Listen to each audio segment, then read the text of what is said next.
সবাইকে আমন্ত্রণ দেশ টিভি স্পোর্টস আওয়ারের সঙ্গে আছি আমি তামিমুর রহমান তন্ময়। ওয়েস্ট ইন্ডিজের বিপক্ষে ওয়ানডে সিরিজে হোয়াইট ওয়াশ এড়াতে এই মুহূর্তে সিরিজের শেষ ম্যাচে লড়ছে বাংলাদেশ। ইতিমধ্যেই সিরিজের প্রথম 2 ম্যাচ হেরে ছিটকে গেছে সিরিজ থেকে টাইগাররা। চলতি সফরের আগে 50 ওভারের ফরম্যাটে ক্যারিবীয়দের বিপক্ষে টানা 11 ম্যাচে জিতেছিল বাংলাদেশ। সবশেষ সিরিজ হেরেছিল 10 বছর আগে। এবারের সফরে গিয়ে ধবল ধোলাই হওয়ার শঙ্কায় পড়তে হয়েছে তাদের। ক্যারিবীয় অঞ্চলে এবারের সফরে 3 ম্যাচ সিরিজের প্রথম ওয়ানডেতে বাংলাদেশ হেরেছিল 5 উইকেটে, আর দ্বিতীয় ওয়ানডেতে লড়াইও করতে পারেনি মেহেদী হাসান মিরাজের দল। সেন্ট কিটসের ওয়ার্নার পার্কে ধবল ধোলায় লজ্জা থেকে বাঁচতে হলে এই ম্যাচে জিততেই হবে মিরাজের দলকে। 7 মাস পর প্রতিদ্বন্দ্বিতামূলক ক্রিকেটে ফিরেই ঝলক দেখালেন দেশের সেরা ওপেনার তামিম ইকবাল খান। প্রথম ম্যাচে 10 বলে 13 রানে আউট হওয়ার পর এনসিএল টি20 দ্বিতীয় ম্যাচে চট্টগ্রামের হয়ে রংপুরের বিপক্ষে 33 বলে 65 রানের দুর্দান্ত ইনিংস খেলেন তিনি। আর 4 ও 3 ছক্কা ইনিংসে তার স্ট্রাইক রেট ছিল 196.97। এটি তামিমের টি20 ক্যারিয়ারের 50তম অর্ধশতক। 2019 বিপিএল এর ফাইনালের পর এটি তার তৃতীয় সর্বোচ্চ স্ট্রাইক রেটের ইনিংস। শুরুতে মাহমুদুল হাসান জয়ের সঙ্গে 6 5 বলে 80 রানের জুটি গড়েছিলেন তামিম।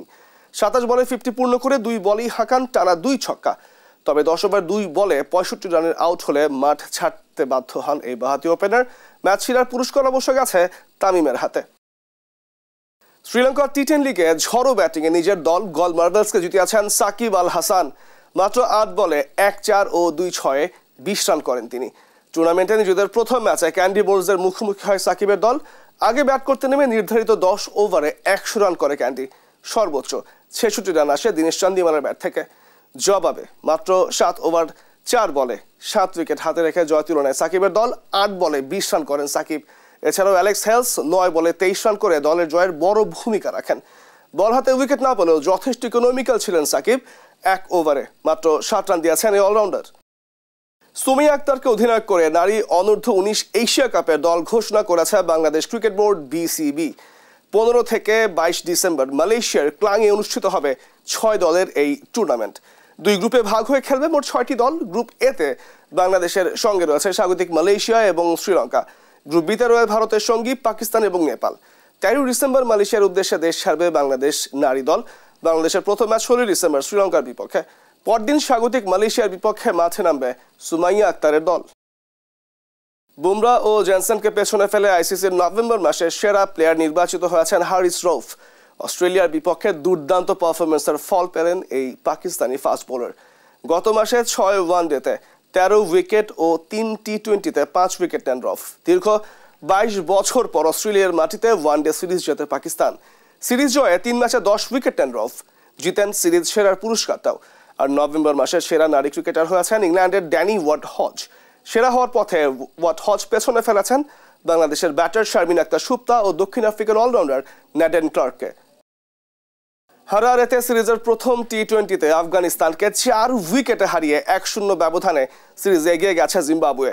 হারারে স্পোর্টস ক্লাব মাঠে টস জিতে ব্যাট করতে নেমে 20 ওভারে 6 উইকেট 144 রান স্কোরবোর্ডে জমা করে আফগানিস্তান। করিম জানাত অপরাজিত 49 বলে করেন 54 রান। এছাড়া মোহাম্মদ নবী 27 বলে 44 রানের ইনিংস খেলেন। জিম্বাবুয়ের এনগারাবা 3টি উইকেট নেন। জবাবে ব্যাট করতে নেমে শেষ বল পর্যন্ত অপেক্ষা করতে হয় স্বাগতিকদের জয়ের জন্য।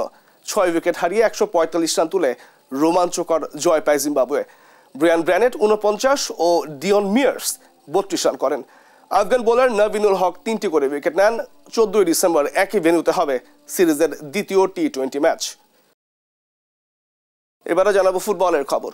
উয়েফা ইউরোপা লিগে রাতে মাঠে নামবে ম্যানচেস্টার ইউনাইটেড। রেড ডেভিলসদের প্রতিপক্ষ ভিক্টোরিয়া প্লজেন। সম্প্রতি ম্যান ইউনাইটেডের সময়টা খুব একটা ভালো যাচ্ছে না। সবশেষ টানা 2 ম্যাচে হেরেছে তারা। ইউরোপা লিগে 12 নম্বরে রয়েছে ইংলিশ এই ক্লাবটি। মাঠে নামার আগে দলে ইনজুরির সমস্যা রয়েছে। জনি ইভান্স ও লিন্ডলফের খেলা নিয়ে শঙ্কা রয়েছে ম্যাচে।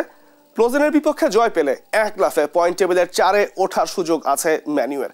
দারুণ ছন্দে থাকা প্লজেনের বিপক্ষে কাজটা অবশ্য কঠিনই হবে। এদিকে উয়েফা কনফারেন্স লিগে এফসি আস্তানার বিপক্ষে মাঠে নামবে ইংলিশ জায়ান্ট চেলসি। সবশেষ 5 ম্যাচের সবগুলোতেই জয় পাওয়া চেলসি রয়েছে পয়েন্ট টেবিলের শীর্ষে। 23 নম্বরে থাকা আস্তানার বিপক্ষে প্রত্যাশিত জয়ের জন্য মাঠে নামবে ব্লুজরা। উয়েফা চ্যাম্পিয়ন্স লিগে রোমাঞ্চকর ম্যাচে বরুসিয়া ডর্টমুন্ডকে 3-2 গোলে হারিয়েছে স্প্যানিশ জায়ান্ট বার্সেলোনা। অন্য ম্যাচে ইউভেন্টাসের কাছে 2-0 গোলে হেরে শেষ 16তে খেলার সম্ভাবনা কঠিন করে ফেলেছে ম্যানচেস্টার সিটি। মোনাকোকে 3-0 গোলে হারিয়েছে আর্সেনাল এবং স্লোভানকে 3-1 গোলে হারিয়েছে অ্যাটলেটিকো মাদ্রিদ। বিস্তারিত রিফাত আঞ্জুমের ম্যাচ রিপোর্টে। চ্যাম্পিয়ন্স লিগে পয়েন্ট তালিকায় পাশাপাশি অবস্থান ছিল বার্সেলোনা ও বরুসিয়া ডর্টমুন্ডের। লড়াইয়ের আভাস ছিল আগে থেকেই। শেষ পর্যন্ত রোমাঞ্চকর জয় নিয়ে মাঠ ছাড়ে বার্সেলোনা। সিগন্যাল ইদুনা পার্কে ম্যাচের প্রথমার্ধ ছিল গোলশূন্য। বিরতির পর 52 মিনিটে রাফিনহার গোলে এগিয়ে যায় বার্সেলোনা, তবে 60 মিনিটে স্পটকিক থেকে গোল করে ডর্টমুন্ডকে সমতায় ফেরান গুইরাসি। এরপর গুইরাসি ও ফেরান তোরেসের লড়াই। 75 মিনিটে ফেরান তোরেসের গোলে 2-1 ব্যবধানে এগিয়ে যায় বার্সা। এবারও লিড ধরে রাখতে পারেনি তারা। 78 মিনিটে গুইরাসির গোলে 2-2 সমতায় ফেরে ডর্টমুন্ড। 85 মিনিটে ফেরান তোরেসের গোলে 3-2 ব্যবধানে এগিয়ে যায় কাতালানরা। আর এই গোলেই জয় নিশ্চিত হয় বার্সেলোনার। 25 পয়েন্ট নিয়ে তালিকার দ্বিতীয় অবস্থানে ফ্লিকার শীর্ষদের।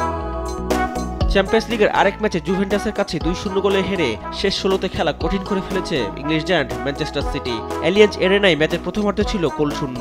বিরতির পর 53 মিনিটে হালহোভিচ ও 75 মিনিটে ম্যাককিয়েনির গোলে জয় পায় জুভেন্টাস। মোনাকোকে 3-0 গোলে হারিয়ে পয়েন্ট তালিকার 3-এ উঠে এসেছে ইংলিশ জায়ান্ট আর্সেনাল। 34 ও 78 মিনিটে দুটি গোল করেন বুকাও সাকা, আর 88 মিনিটে কাই হাভার্সের গোলে জয় নিয়ে মাঠ ছাড়ে গানাররা।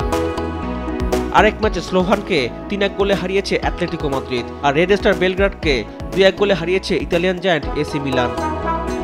রিফাত আঞ্জুম, দেশ টিভি, স্পোর্টস ডেস্ক। প্রথমবারের মতো একসঙ্গে দুটি ফুটবল বিশ্বকাপের আয়োজকের নাম ঘোষণা করেছে ফুটবলের সর্বোচ্চ নিয়ন্ত্রক সংস্থা ফিফা। 2030 সালের বিশ্বকাপ হবে 6 দেশে। Spain, Portugal, Morocco, Uruguay, Argentina এবং প্যারাগুয়েতে হবে এই ওয়ার্ল্ড কাপটি।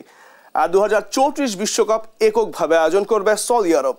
বুধবার ফিফার ভার্চুয়াল কংগ্রেসে 211 সদস্য দেশের প্রতিনিধিরা সর্বসম্মতভাবে এই সিদ্ধান্ত চূড়ান্ত করেন। জুবায়ের নূর জানাচ্ছেন বিস্তারিত। ফিফা বিশ্বকাপ আয়োজক নির্বাচনে বুধবার ভার্চুয়াল কংগ্রেসের আয়োজন করা হয়। কংগ্রেস শেষে 2030 বিশ্বকাপ আয়োজক হিসেবে স্পেন, পর্তুগাল ও মরক্কোর নাম ঘোষণা করা হয়েছে। মূল আয়োজক হিসেবে থাকলেও বিশ্বকাপের 100 পূর্তি উদযাপনের অংশ হিসেবে প্রথম 3টি ম্যাচ অনুষ্ঠিত হবে উরুগুয়ে, আর্জেন্টিনা ও প্যারাগুয়েতে। আর অন্যদিকে 2034 সাল বিশ্বকাপের আয়োজনের দায়িত্ব পায় সৌদি আরব। Morocco, Portugal, Spain. 100 বছর উদযাপনের জন্য এর চেয়ে ভালো কিছু আর হতে পারে না। 6টি দেশ ও 3টি মহাদেশের মিলিত প্রচেষ্টায় বিশ্ব একসঙ্গে উদযাপন করবে। ফিফার নিয়ম অনুযায়ী একই মহাদেশ টানা 2টি বিশ্বকাপ আয়োজন করতে পারে না। 2026 বিশ্বকাপ যুক্তরাষ্ট্র, মেক্সিকো এবং কানাডায় হবে এবং 2030 বিশ্বকাপ হবে ইউরোপ, দক্ষিণ আমেরিকা এবং আফ্রিকায়। তাই 2034 সালের বিশ্বকাপের জন্য কেবল এশিয়া ও ওশেনিয়ার দেশগুলোর বিট করার সুযোগ ছিল। প্রাথমিকভাবে অস্ট্রেলিয়া বিট করার ইচ্ছা প্রকাশ করলেও শেষ মুহূর্তে সরে দাঁড়ায়। ফলে সৌদি আরব একমাত্র প্রার্থী হিসাবে সামনে আসে। ভোটাভুটিতে কোনো প্রতিদ্বন্দ্বিতা ছাড়াই সৌদি আরবকে আয়োজক সত্ত্ব দেয়া হয়। তবে এই প্রক্রিয়ায় ফিফার স্বচ্ছতা নিয়ে প্রশ্ন তুলেছে নরওয়ে ও সুইজারল্যান্ড। এশিয়ার চতুর্থ এবং মধ্যপ্রাচ্যের দ্বিতীয় দেশ হিসেবে বিশ্বকাপ আয়োজন করবে সৌদি আরব। এর আগে 2002 বিশ্বকাপ দক্ষিণ কোরিয়া এবং জাপান যৌথভাবে আয়োজন করেছিল এবং 2022 বিশ্বকাপ হয়েছিল কাতারে। কাতার বিশ্বকাপ ঘিরে মানবাধিকার ইস্যুতে সমালোচনা হয়েছিল। সৌদি আরবের ক্ষেত্রেও একই ধরনেরই সমালোচনা চলছে। Human rights watch, amnesty international সহ 21টি মানবাধিকার সংস্থা সৌদি আরবকে আয়োজক হিসেবে বেছে নেওয়াকে বিপজ্জনক মুহূর্ত বলে আখ্যা দিয়েছে। ফিফা জানে সৌদি আরবে মৌলিক সংস্কার ছাড়া শ্রমিকদের শোষণ করা হবে, এমনকি মৃত্যুর ঘটনাও ঘটতে পারে। তবুও তারা এগিয়ে যাওয়ার সিদ্ধান্ত নিয়েছে। 2034 সালে 48টি দেশ নিয়ে সৌদি আরবের একক আয়োজনের এই সিদ্ধান্তকে ঘিরে যতই বিতর্ক থাকুক না কেন, এটা নিশ্চিত যে বিশ্ব ফুটবলে মধ্যপ্রাচ্যের আধিপত্য দিন দিন বাড়ছে। জুবায়ের নূর, স্পোর্টস ডেস্ক, দেশ টিভি। Saudi Arabia. বুধবার ফিফা বিশ্বকাপ আয়োজক নির্বাচনে সৌদি আরবকে 2034 বিশ্বকাপের আয়োজক দেশ হিসেবে ঘোষণা করে ফুটবলের সর্বোচ্চ নিয়ন্ত্রক সংস্থা ফিফা। ভার্চুয়াল কংগ্রেসে এই ঘোষণার পর থেকেই LGBTQ+ সম্প্রদায়ের নিরাপত্তা নিয়ে তুমুল আলোচনা করছে মানবাধিকার সংগঠনগুলো। বিস্তারিত জানবো জুবায়ের নূরের আরো একটি প্রতিবেদনে। Saudi Arabia. ফিফা বিশ্বকাপ আয়োজক হিসাবে বিনা প্রতিদ্বন্দ্বিতায় ফিফা 2034 বিশ্বকাপ আয়োজনের দায়িত্ব পেল মধ্যপ্রাচ্যের দেশ সৌদি আরব। ফলে মাত্র এক যুগের ব্যবধানে আবারও মরুর বুকে বসতে যাচ্ছে the greatest show on earth. 22 বিশ্বকাপ আয়োজক হিসাবে কাতারকে ঘিরে যেমন ছিল ব্যাপক আলোচনা, তেমনি হয়েছিল বিভিন্ন কারণে সমালোচিত। তবে দেশটি গোটা বিশ্বকাপ নির্বিঘ্নে আয়োজন করে সমালোচকদের মুখে কুলুপ এঁটে দিয়েছিল। এবার সৌদি আরবে বসতে যাওয়া এই আসরকে নিয়েও শুরু হয়েছে সমালোচনা।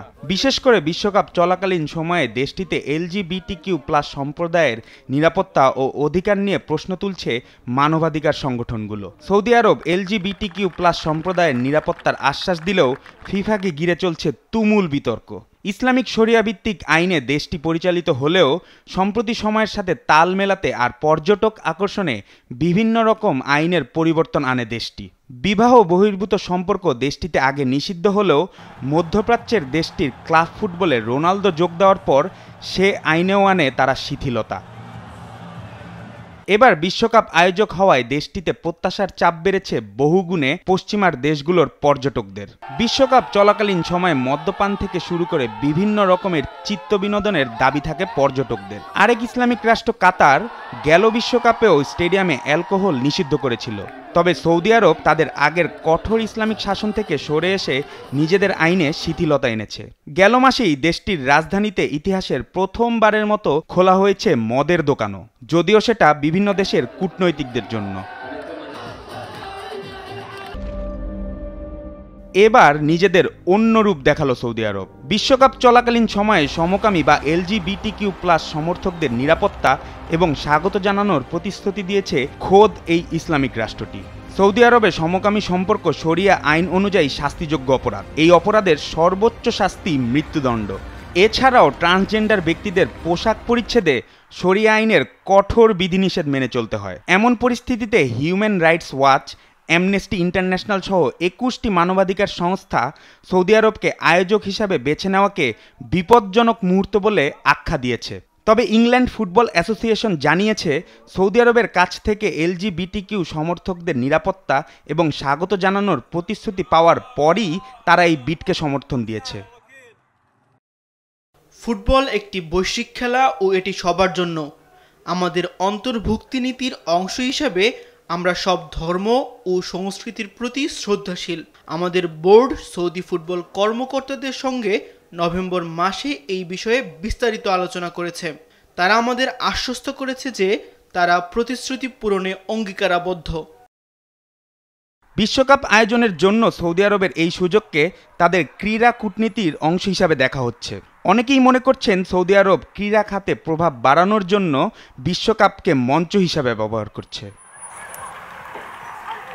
এদিকে ফিফা সভাপতি জিয়ান্নি ইনফ্যান্তিনো বুধবার কংগ্রেসে সমাপনী বক্তব্যে বলেন যে সংস্থাটি অন্তর্ভুক্তিমূলক এবং বৈষম্যবিহীন। আমরা অবশ্যই সমালোচনার বিষয়ে সচেতন এবং আমাদের হোস্টদের উপর পুরোপুরি আস্থা রাখি, যা তারা সমস্ত দিক থেকে পূরণ করবে এবং প্রত্যাশা অনুযায়ী বিশ্বকাপটা আয়োজন করবে।